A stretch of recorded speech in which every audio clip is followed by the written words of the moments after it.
Good morning. My name is Candace Parisi. This is the sun rising. I'm in Phoenix, Arizona. And today I want to talk about finding your voice. So I'm supposed to have a special guest with me today. His name is John. And after yoga and meditating in the morning, I usually have a cup of coffee with John and I sit down and we hang out. We talk about our day. So today, John has not shown up, so John will not be my special guest, but there was a 50-50 chance because I told him about the Facebook Live and he was iffy about it because John's homeless. John has been my friend for about 10 years, and him and I have been through a lot together.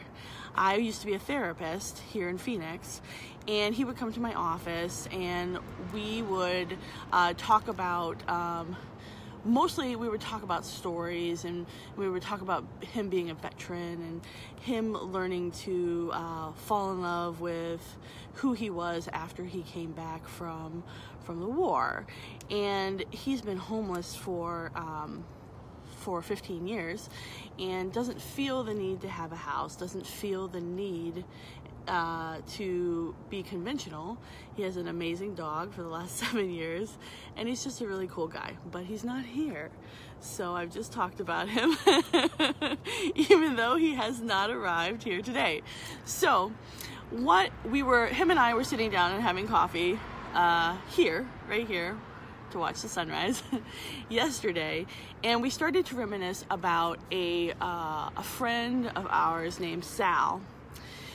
Sal was also a veteran, and Sal would come into my office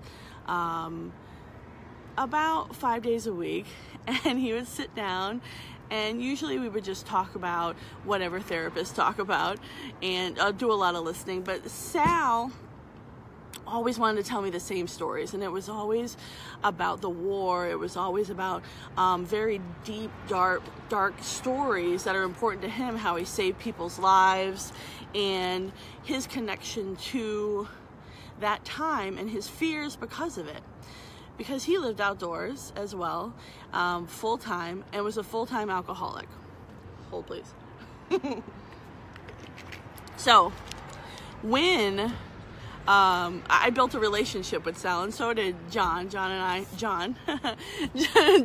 I would really enjoy our time with Sal, and but Sal slept in the park, and every night Sal would get incredibly drunk to the point where he would pass out. And so after years and years of a relationship with him, he was more like a dad to me, a dad that told me the same story over and over again, but basically a dad. And me, John, and Sal would play cards in the park. Sometimes we would go feed other homeless people. We would help people out who were on drugs. We would figure this out together as a team. And one day, Sal had too much to drink, as usual, and he passed out in the park, as usual, and he was blacked out drunk.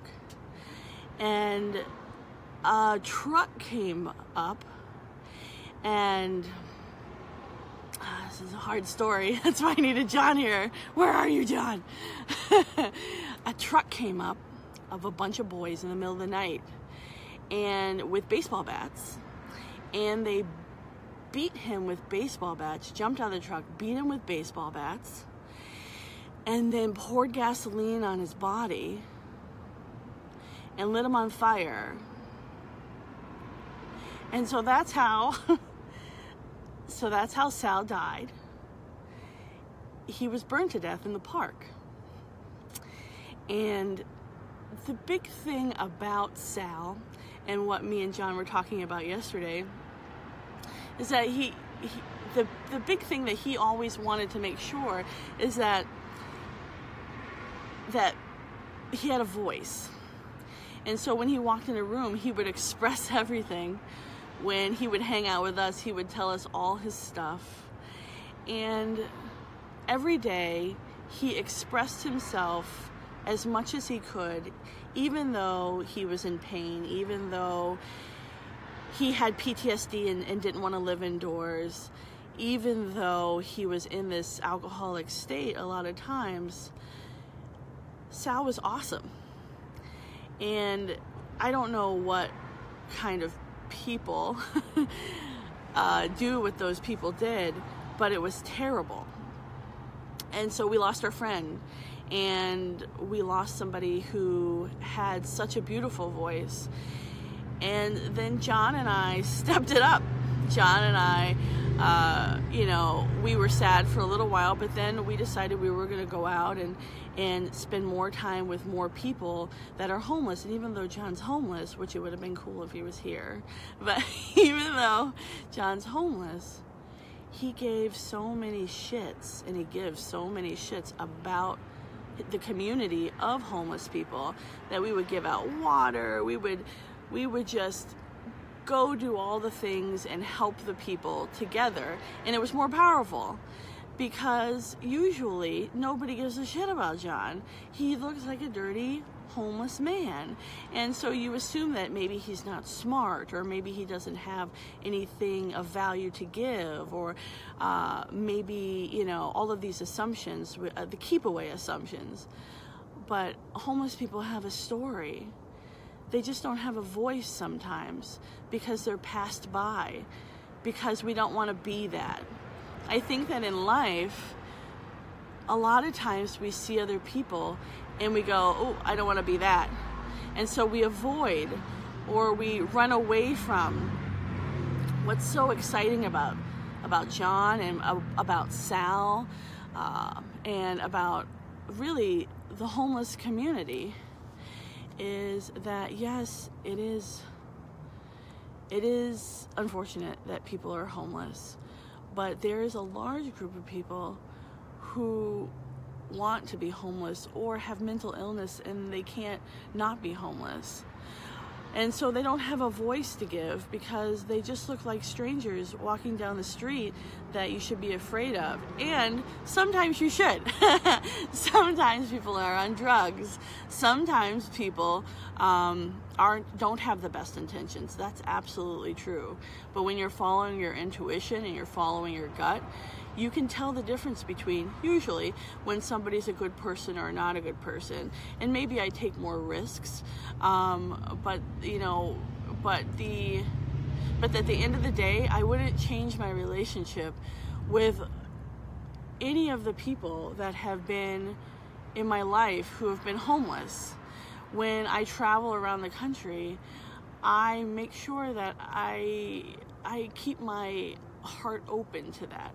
When I walk down the street or when I see somebody, I try to be that person. I try to be the person that notices that that's a human being too. And this is not just in the homeless category. I'm not trying to like bring up just that. It's in every category. Sometimes we have blinders on and we don't see the beauty of the people around us. And I'm so grateful that I have gotten a chance to know John, who's not here, who's my special guest. And oh, geez. And I am, so grateful to know the people in my life, like Sal, who was a wonderful veteran, and an enormous amount of people in the homeless community that are trying to get out, that are trying to survive, that are trying to stay in. Everybody's got their own way. And so remember that. My intuitive offering to you this morning while the sun is rising is that we're going to come across so many people today. Hundreds of people. See what it would feel like to be present with a portion of them, regardless if they're your caste or where you're coming from or that makes sense to you. See what people feel like from your empathy. That's a great way to work on your intuitive muscle, is to connect with people and be present with them regardless of what you assume. So with that, enjoy your day, enjoy the sunrise. Thank you to my special guest, John. Oh, fucker. And thank you for showing up. Have a wonderful day.